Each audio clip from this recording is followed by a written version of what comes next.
vamos a leer. Yo me tomé el atrevimiento de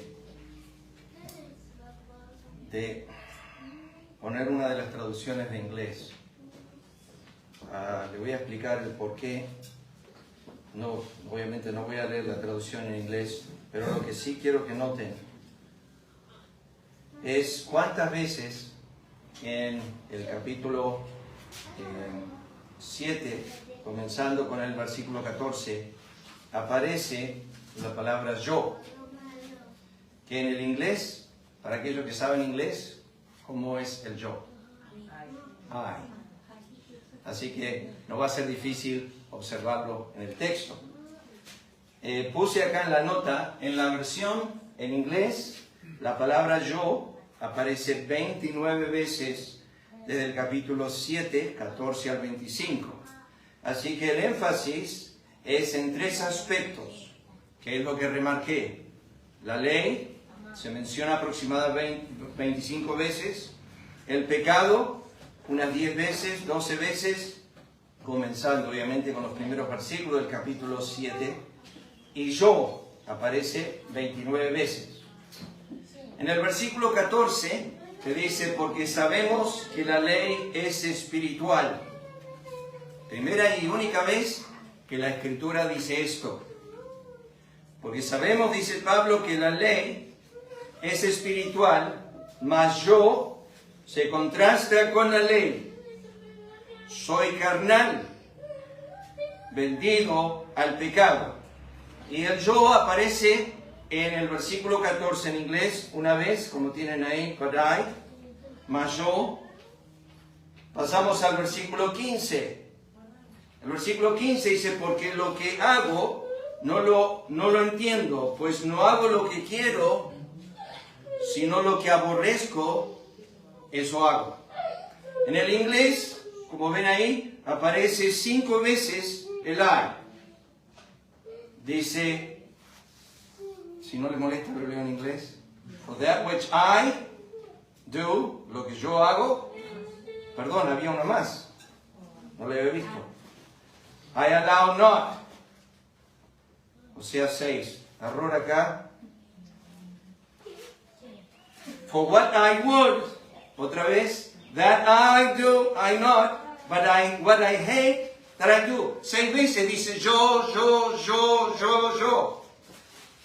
Porque el énfasis del texto es en yo, no en el Señor. Pero en la traducción en español y cambian el yo por lo que hago. No lo entiendo, no lo hago, lo que quiero, lo que aborrezco, eso hago. Está en la misma, el yo está. Y es la palabra griega ego, para aquellos que tienen problema con eso. En el versículo 16 aparece 3 veces. Dice, si lo que no quiero, esto hago, apruebo que la ley es buena. De manera, dice, versículo 17 aparece una vez, de manera que ya no soy yo quien hace aquello, sino el pecado que mora en mí. Versículo 18, Pablo aparece 2 veces, obviamente en la versión inglesa. Y yo sé que en mí, esto es, en mi carne, no mora el bien, porque el querer el bien está en mí, pero no el hacerlo. Y la frase ahí, el no hacerlo, no tiene que ver con que él no lo quiera hacer, sino que él no lo puede hacer, que es la palabra griega. O sea, Pablo está diciendo, yo quiero hacer el bien, pero no lo puedo hacer, no lo puedo producir. El querer está el bien en mí, eso está producido, pero Dios me deja a mí mismo, a mi voluntad, el poder producir aquello que yo quiero, y encuentro que no puedo producir aquello que yo quiero. O sea que el versículo 18 es la coronación del capítulo 7, mostrando no solamente la abundancia del mal, sino la abundancia de debilidad. Pablo está diciendo, no meramente soy malo al extremo, sino que soy débil en mi maldad. O sea que no puedo dejar de hacer el mal que soy, pero cuando deseo hacer el bien, tampoco puedo hacerlo, porque soy débil. Versículo 19. Porque no hago el bien que quiero, sino el mal, que eso es el pecado, que no quiero, eso hago. Versículo 20 en el inglés aparece 3 veces con ese pronombre al final, me. Si hago lo que no quiero, ya no lo hago yo, sino el pecado que mora en mí. Así que queriendo yo hacer el bien, hallo esta ley que el mal está en mí. Porque según el hombre interior, me deleito en la ley de Dios. Pero veo otra ley en mis miembros que se revela contra la ley de mi mente y que me lleva cautivo a la ley del pecado que está en mis miembros. Menciono mis miembros, mi mente, mis miembros. En el inglés aparece otra vez, 4 veces. Miserable de mí. ¿Quién me librará de este cuerpo de muerte? Pablo intercambia los términos. Este cuerpo de muerte es el cuerpo plagado con pecado. Y dice, gracias doy a Dios por Jesucristo, Señor nuestro. Así que yo mismo, con la mente, sirvo a la ley de Dios, más con la carne, a la ley del pecado. Como ya dije al principio en la nota, aparece 30 veces, me salté una. 30 veces en el inglés aparece el término yo. Los traductores obviamente tomaron ese yo, lo tradujeron de distintas maneras, pero la centralidad del pasaje es que la ley, yo y el pecado es el problema. Vuelvo a decirlo. La ley que me manda a mí que soy débil, a hacer algo que se encuentra con la barrera y con la complicación del pecado que mora en mí.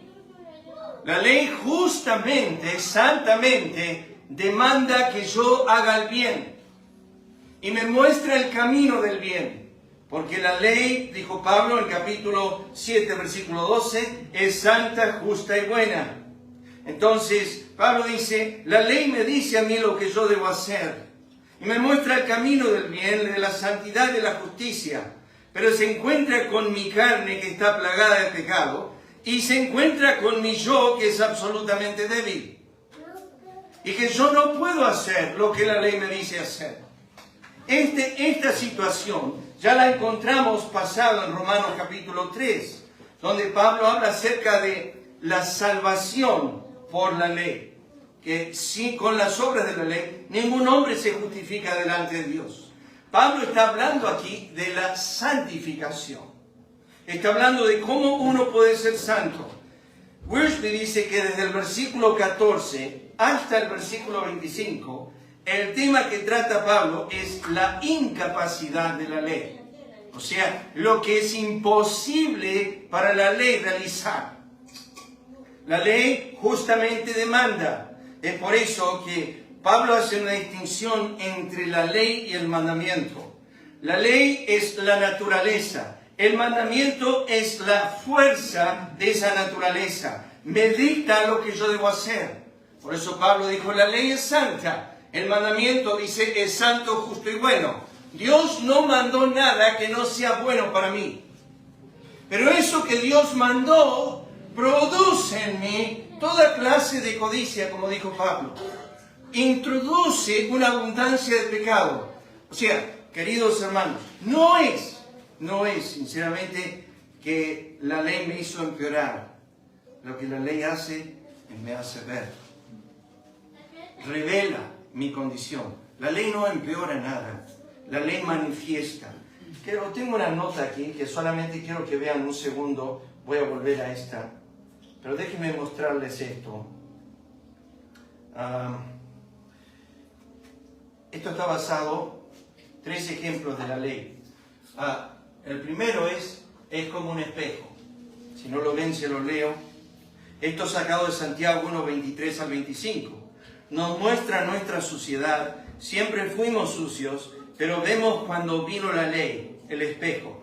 No nos puede limpiar, no nos puede lavar, no nos puede salvar, pero nos revela lo sucio, lo lleno de pecado que estamos. la ilustración es el espejo. Tú vas a la mañana, te miras en un espejo. Y el espejo no te lava la cara, te muestra la cara. El jabón, tienes que tomar el jabón, tus manos para limpiarte, para asearte, para prepararte para el día. El espejo lo que hace es, te muestra tu condición. La ley es eso, es Romanos 3:20, es el espejo de Dios que ha puesto a nuestra alma para contemplarlos en lo más profundo. Lo hermoso de la ley es como la lámpara de Jehová, que no es algo externo, sino que es algo que va profundizando en el alma. O sea que Cristo lo hizo en Mateo capítulo 5, cuando empezó a mostrar que la ley iba más profundo que los mandamientos externos, que como dijimos la semana pasada o hace 2 semanas atrás, cuando Pablo dijo no codiciarás, habló del único mandamiento conforme a los judíos, que era interno, los demás eran externos. Cristo tomó, por ejemplo, no matarás, y dijo que odiar a un hermano era el homicidio mismo. Juan expande sobre eso en su epístola y dice, el que aborrece a su hermano es homicida. No dice que ha cometido homicidio, sino que vive en un presente de homicidio. Lo que nosotros entendemos al mirar la ley es que cada vez que la miramos revela nuestra condición. Eso por un lado. La siguiente, la ley es como una serpiente. Y esto es lo que Pablo enseña en Romanos 7. Está adormecida, está quieta, está inactiva, parece estar casi muerta. Pero te acercas con un palo y ella se despierta, cobra vida y sale de su estado de inactividad. Lo que la estimula es el instrumento con el cual nos acercamos. Porque la serpiente esté adormecida, quieta, inactiva, y parece estar muerta, pero nosotros nos acercamos y lo que hace la ley es que la serpiente es el pecado que mora en nosotros. Y lo que hace la ley es introduce un palo y empieza a remover el avispero, como decimos, y enseguida se despierta y florece el celo, la ira, la contienda, la envidia. Empieza a florecer nuestra carne. ¿Y cómo Dios la hace florecer? A través del instrumento de la ley. O sea que Pablo dijo, produce en mí toda codicia. O sea que comienza a magnificar el pecado en mí. Y me muestra cuán extremo es el pecado. Me muestra cuánta maldad hay en mí. Queridos hermanos, no has visto tu pecado en su extremo como Dios lo ve. Estoy seguro de eso. No lo has visto como Dios lo ve.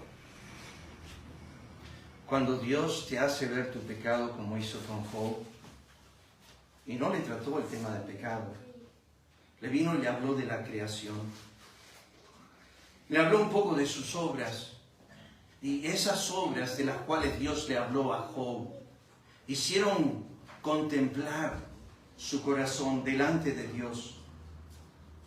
Y Job dice por primera vez en el pasaje de Job 40, ahora, sí, ahora, mis ojos te ven. Y seguido a esa visión, Job dice, me aborrezco. No dijo me amo, me deleito en lo que soy. Nosotros, al menos en esta congregación, y durante mi tiempo aquí, no van a escuchar de mi boca decirte a ti, haz florecer el campeón que está dentro tuyo. Ama a esa persona. Hay algo bueno en todo ser humano. Hay algo que es digno de alabar en toda persona. Si mi Biblia iría en esa dirección y diría algo de eso, yo lo diría, yo lo apoyaría. Pero no hay nada de eso en la Escritura. La Escritura no alaba al hombre por su condición. Después, esta ilustración es sacada del libro del Progreso del Peregrino. Es la ley como una escoba en una casa. Barre una pieza y solo remueves el polvo y te das cuenta cuánto hay. La escoba solo muestra cuánto polvo hay en la pieza. No sé si han estado a veces en una ventana donde está penetrando el sol y que uno mira así y ve el rayo del sol y ve un montón de partículas. Es el polvo. Uno dice, wow. Ese polvo solamente se ve a la luz. No se ve de otra forma. Si yo apago esa luz o cierro las cortinas, la pieza parece estar limpia. Pero cuanto más luz entra, más polvo se ve. Y entienden que cuanto más estoy en las Escrituras y cuanto más la luz de la palabra entra a mi corazón, no me mejora. Me pone en una condición horrible. Me muestra cuánto polvo hay. Me muestra cuánta inmundicia hay. Cuánto pecado hay. Entonces, lo que Pablo está viendo acá en Romanos 7 es el efecto de la ley. Desde el versículo 14 al 25 comienza otra situación. ¿Por qué otra?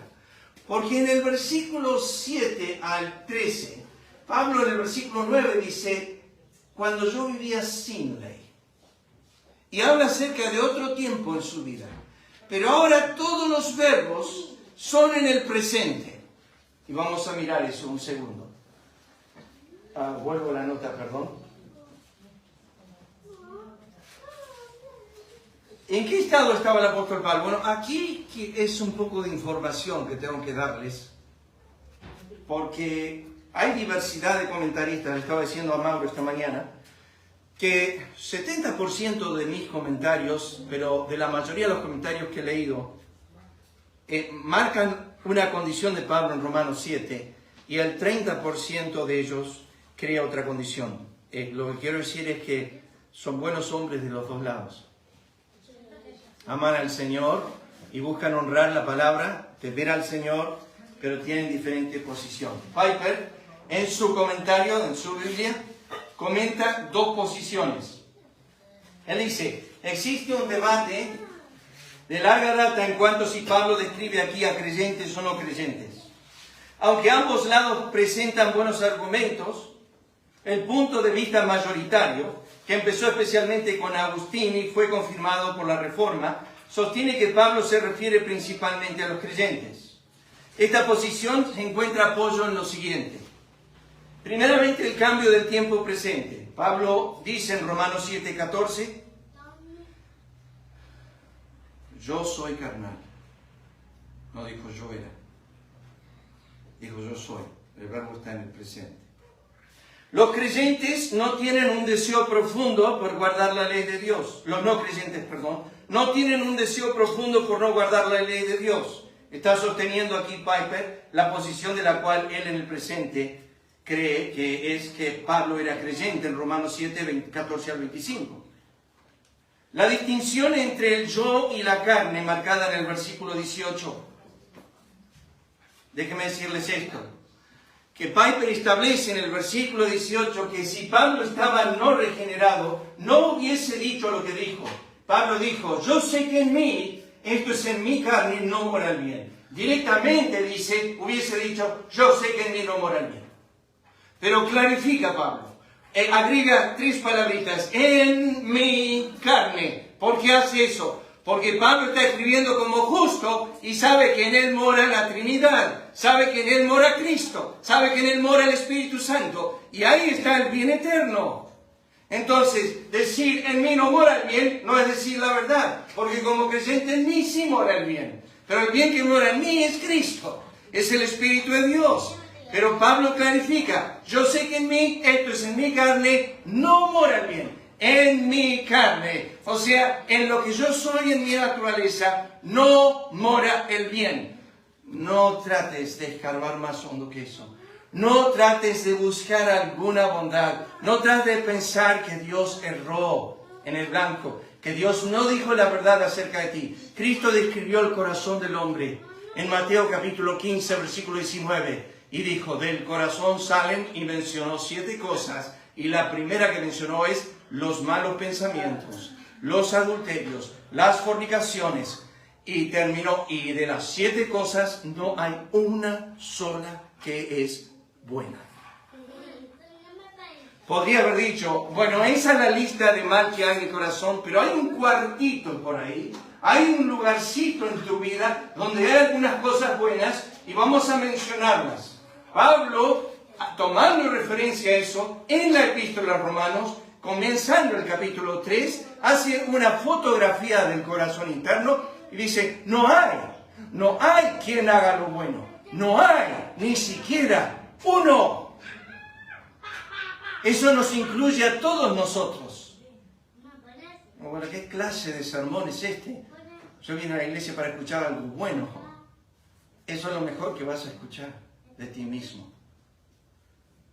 ¿Por qué? Porque lo que hace la ley nos lleva a tanta aflicción y convicción de pecado que nos muestra que no hay nada en nosotros que podamos hacer el bien. Esto pasó en Génesis capítulo 3. Déjenme simplemente relatarles antes de seguir. Pasó esto. Cuando Adán pecó y se alejó de Dios en ese momento, se sintió inmundo. Dios todavía no había venido. Y fue corriendo con su esposa a cubrirse y se cosieron unas hojas de higuera para cubrirse. Porque no se sentían bien, se sentían mal. Y cuando Dios aparece con su voz, le dice, ¿dónde estás? Y él dice, me escondí porque tuve miedo. Y luego le dice, ¿por qué? Porque estoy desnudo. O estaba desnudo. Porque ahora te cosiste con hojas de higuera. No estás desnudo, ¿no es cierto? No, el estado de mi corazón y mi conciencia me dice que estas benditas hojas de higuera no me están cubriendo delante de ti. Sigo estando desnudo a pesar que me estoy cubriendo. Porque ante Dios todos estamos desnudos.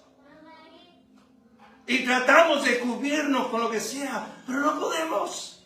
No podemos. Y Dios le dice a Adán, Dios habla a sí mismo y dice, ahora el hombre es como uno de nosotros. Y va a la mente, sabiendo. No dijo haciendo, dijo sabiendo el bien y el mal. Y como dijo mi diácono años atrás, el hombre llegó a ser como Dios, pudiendo saber el bien que nunca podía hacer y el mal que nunca podía dejar de hacer. Y Dios sabe el mal que nunca puede hacer y el bien que nunca puede dejar de hacer. Somos iguales pero eternamente en contraposición.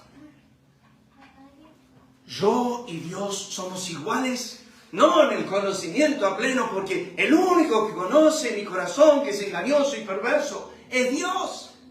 Es el único. Yo no lo conozco. Oh, si Dios hubiese dicho a Pedro al principio de su ministerio cuando lo llamó de la pesca, ¿sabes qué? En 3 años me vas a negar. Sos una porquería. No. Fue misericordiosamente tratando todos los días hasta el día que llegó ese mal tan grande de Pedro. Fue en esa hora, horas antes, que le revela su condición. Hoy me vas a negar 3 veces. El Señor lo supo la eternidad pasada. Supo cómo es Pedro. Supo cuán orgulloso es. Cómo busca lo suyo. Supo que estaba contendiendo con los apóstoles. ¿Quién de ellos sería el mayor? Supo todo esto. El Señor sabía. Pero en misericordia guardó el conocimiento del pecado hasta que llegó la hora. Más. El Señor a veces sabe lo que hiciste y lo ocultaste y nadie más sabe. Como David. Y espera. No hubo una gota de arrepentimiento en Adán. Cuando Dios le dijo a Adán, ¿qué has hecho? Él dijo, la mujer. Lo que siempre hacemos, ¿no? Excusamos a otro. La mujer, Dios le dijo a la mujer, ¿qué has hecho? Ella dijo, la serpiente. Y cuando llegó la serpiente dijo, ¿a quién le voy a echar la culpa? Y la serpiente no dijo nada. Dios empezó con el hombre, dijo, ¿qué has hecho? Después le fue a la mujer dijo la serpiente, el hombre dijo la mujer dijo la serpiente. ¿Y qué encontró Dios? Encontró cuando le dijo, ¿qué has hecho? Es porque no porque le faltaba conocimiento y no porque Dios no sabía, sino porque Dios quería ver si había confesión. Y no había. No había arrepentimiento en Adán. No había arrepentimiento en la mujer. Bueno, dice, ¿qué pasó con el corazón del hombre? No quería estar cerca de Dios. Es terrible nuestro corazón. Yo me imagino acá en su casa cuando Josué empezó a echar suertes sobre las tribus. Y Acán escuchó, oh no, cayó sobre nosotros. Y así, oh no, está ahora en nuestra familia. Yo hubiese ido corriendo, es lo que pienso. Acán estaba esperando por Zafa. De repente Josué le dice, te tocó la suerte a vos, ¿qué hiciste, Acán? Y Acán viene y le dice, ¿y qué le dice Josué? Perdón, ¿se acuerdan lo que le dice? Le dice, confiesa tu pecado y da gloria a Dios. Tú sabes que cada vez que tú confiesas tu pecado ante Él, ¿le das gloria? ¿Por qué? Porque la palabra confesión significa ponerse de acuerdo. Cuando tú confiesas tu pecado, le estás diciendo a Dios, tienes razón, me pongo de acuerdo contigo, que yo soy pecador, que yo soy esto. Confesar es darle gloria a Dios, es ponerse de acuerdo con Dios. Me pongo de acuerdo con Dios. Fíjense, punto número 4, Piper estableciendo quiénes son los que están aquí. El deleite en la ley de Dios, dice, son creyentes. 5, la liberación del cuerpo pecaminoso en un acontecimiento futuro. Pero un impío en la calle no está caminando y diciendo, miserable de mí. No. El impío no aborrece su maldad, él ama. El impío aborrece las consecuencias, pero ama el pecado. El impío no quiere saber nada con sus consecuencias. Él sabe que hay consecuencias al pecado, pero el impío ama, se deleita, toma placer en su iniquidad. Pablo en Romanos 7:24 dice, miserable de mí. ¡Oh, qué miseria que soy!, dice Pablo. Eso es una expresión, no puede ser de un no creyente. La tensión que hay entre el bien y el mal. Este no es el único pasaje, Romanos 7:25. Es Gálatas capítulo 5, versículo 16, que dice, hay una lucha entre el espíritu y la carne para que no hagáis lo que quisieres. Hay una tensión continua. Si no, muchas veces, si lo has experimentado, esto es lo que pasa. El hecho de que los cristianos ya son justos en Cristo, pero no serán perfeccionados hasta el día de la redención, es una revelación de que Romanos 7 está hablando de la continua debilidad de un creyente. Déjenme decirles más, yo sé que no vamos a avanzar mucho esta mañana, lamentablemente, pero déjenme decirles más. Pues cuando leen Romanos 7, y esta va a ser la tarea por la semana, antes de que el domingo que viene, vamos a ir con el tema, lean 14 al 25 y léanlo y reléanlo y reléanlo. No les pido que lean todo el pasaje, el capítulo 7, pero hagan esa tarea, leer el versículo 14 al 25. Y piensen lo que dice Pablo. Cuando ustedes lo lean, déjenme decirles que después de años de estudiar el tema, pero en esta semana dedicar más tiempo a fondo al tema, tengo que llegar a una sola conclusión, que Romanos 7, 14 al 25 está hablando de la vida normal de un creyente. Es la vida normal de un creyente. Pero ya vamos a explicar a qué se trata. La segunda posición, si se ve ahí, no tan popular, pero representada por varios eruditos evangélicos, sostiene que Pablo se refiere a los no creyentes. Primero, la estructura del pasaje, en versículos 7 al 25, encaja en la vida del no regenerado, anticipada en el versículo 5, mientras que en 8, 1 al 17, corresponde con la vida de los creyentes, descrita en el capítulo 7, versículo 6. Es un buen argumento. Si estudian Romanos 5, 7, 5 y 7, 6, Pablo remarca los dos grupos. Uno es cuando estábamos en las pasiones pecaminosas, pero ahora que estamos en el Espíritu. Remarca los dos lugares. El Espíritu Santo, esto es importante, aunque Piper dice no se menciona, sí se menciona una vez. No se menciona en los versículos 13 al 25, pero aparece 19 ocasiones en el capítulo 8. Si hay una ausencia de mención, es también un tema de enseñanza, lo he dicho 1000 veces. Acá dice que no está el Espíritu Santo mencionado, es correcto, pero sí se menciona una vez, capítulo 7, versículo 6. La afirmación de que el cristiano está vendido al pecado y cautivo al pecado se contrapone a los capítulos 6 y 8 que proclaman la liberación del creyente de la esclavitud del pecado. Pablo dice, soy carnal vendido al pecado. Soy carnal vendido al pecado. O sea que lo que Pablo está diciendo aquí en Romanos, lo que Piper está diciendo es que no puede ser que un creyente que ha sido liberado del pecado pueda volver a decir que está cautivo al pecado. Entonces, obviamente está hablando de un no creyente. Ese es el argumento. La propuesta de que tiempo presente no denota un estado presente, sino el estado espiritual de Pablo antes de su conversión. No es un argumento muy fuerte. El deseo de obedecer la ley refleja la disposición del judío piadoso que deseaba vivir una vida moral, como enfatiza el versículo, y tales personas no guardaban la ley ni podían hacerlo. Hay todo un estudio detrás de eso, no vamos a hacerlo porque demanda mucho tiempo. El versículo inicial de la sección 13 implica cómo la ley llevaba a Pablo a la muerte antes de su conversión.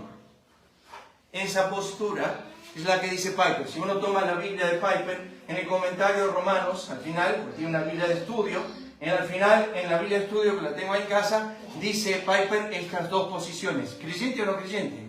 Piper, ¿cuál postura toma? Que Pablo era un creyente, Romanos 7. Pero, este es Boyce. Boyce presenta 4 puntos de vista. Así que, la primera es que el hombre de Romanos 7 no es salvo, el incrédulo. No vamos a tomar tiempo para leer los argumentos, pero son parecidos a los de Piper. Paso al siguiente. Me pasé, ¿no? Es demasiado rápido, perdón. Bueno, el hombre de Romanos 7 no es salvo.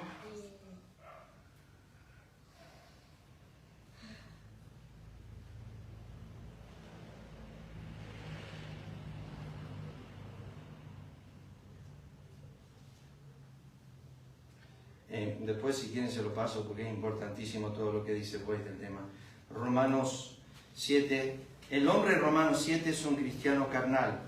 El segundo punto de vista es muy popular hoy día. Se conoce como mejor por la frase cristiano carnal. Sostiene que Pablo estaba, de hecho, hablando de sí mismo como cristiano, por algunas de las razones invocadas arriba, pero que está hablando de sí mismo como estando en un estado inmaduro o rendido. Los defensores de este punto de vista observan que el hombre de Romanos 7 está derrotado y esto no debería ser cierto para el cristiano maduro.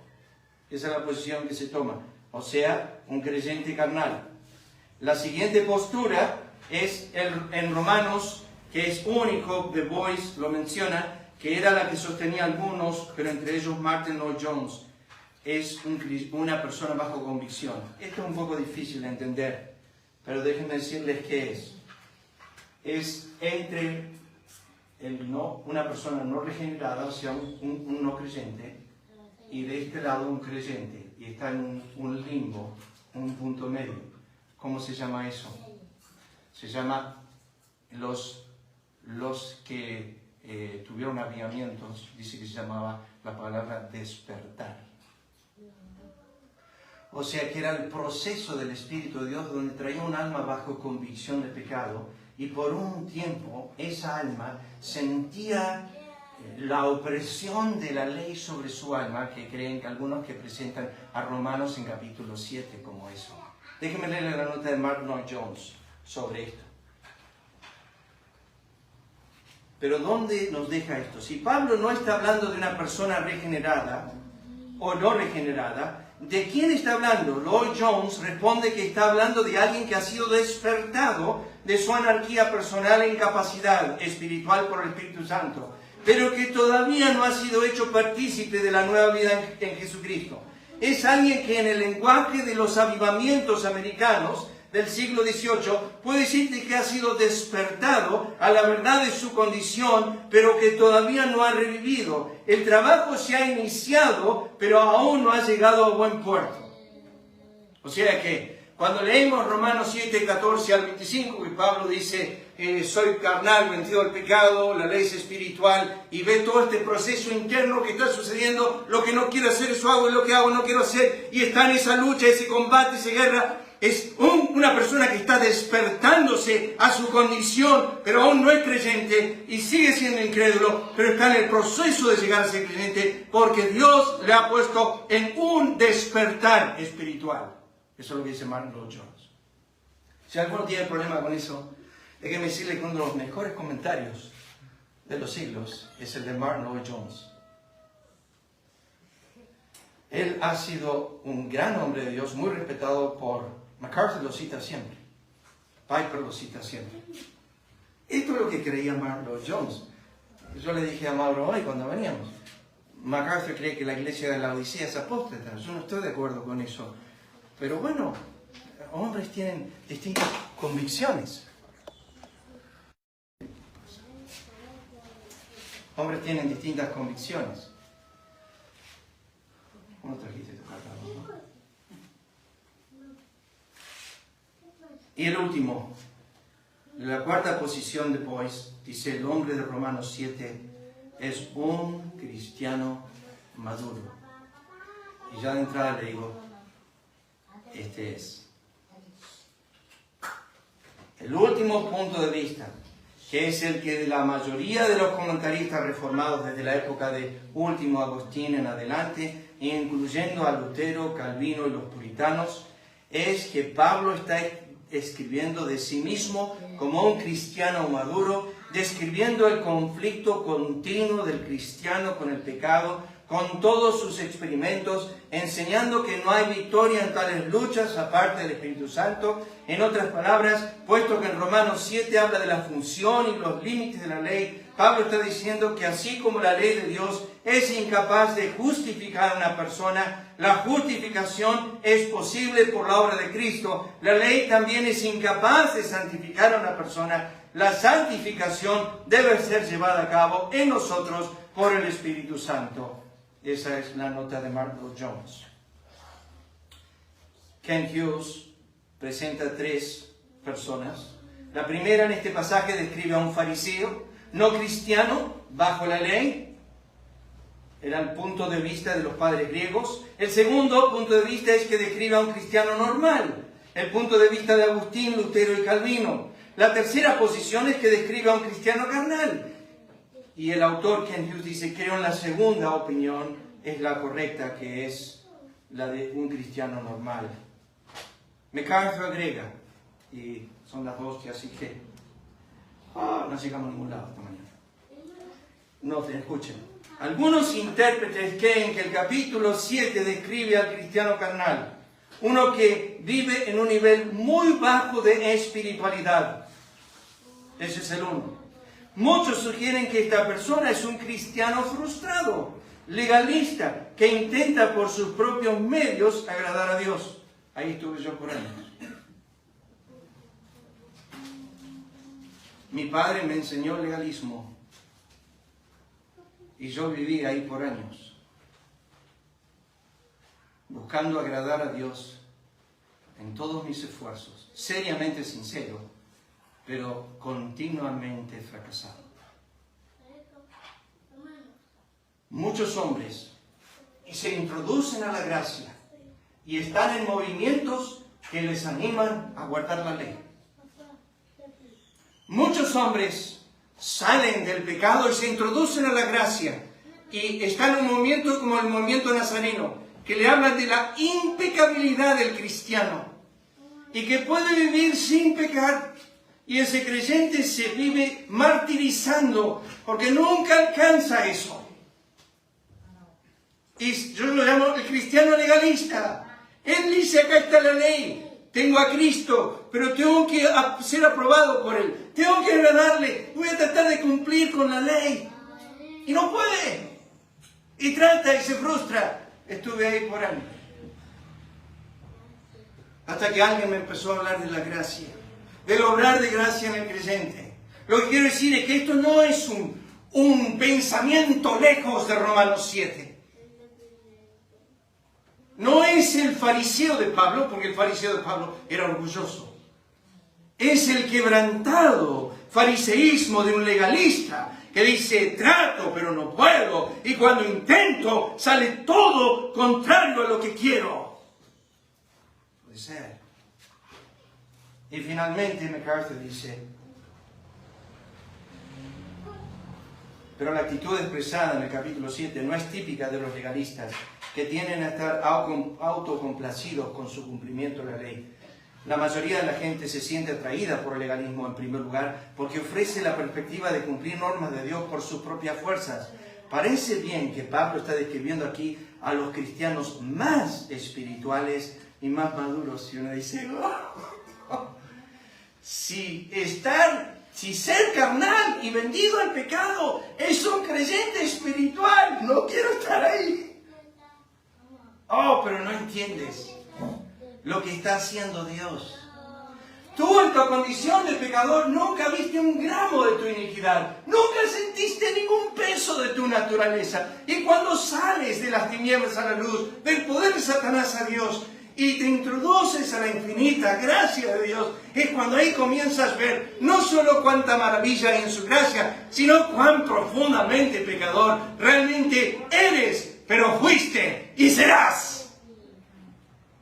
Lo que ahora sabes era lo que siempre fuiste y lo que vas a hacer hasta que venga Cristo, porque cada uña y cada miembro de mi cuerpo está impregnado con el mal.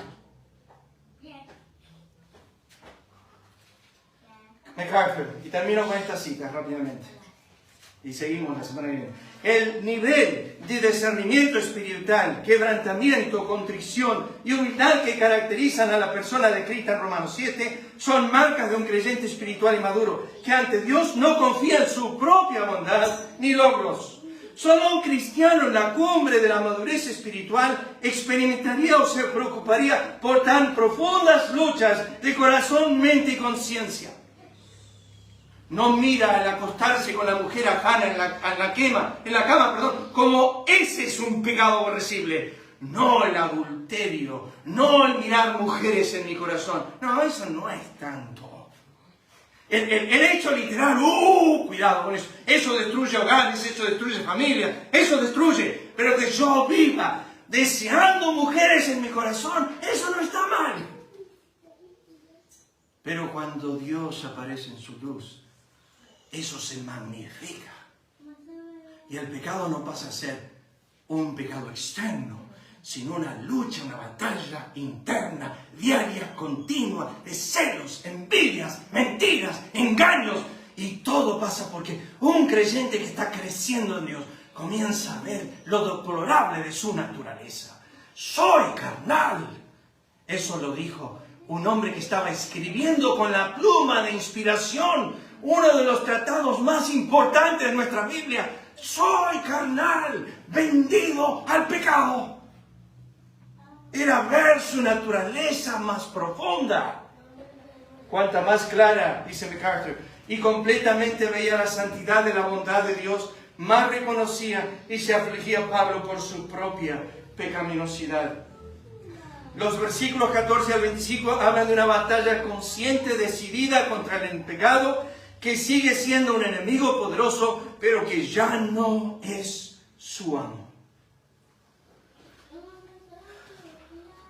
Esta nota la seguimos la semana que viene. Yo anoté todo lo que yo soy de la Biblia, de los hombres. Y me impactó todas las confesiones del Antiguo y Nuevo Testamento.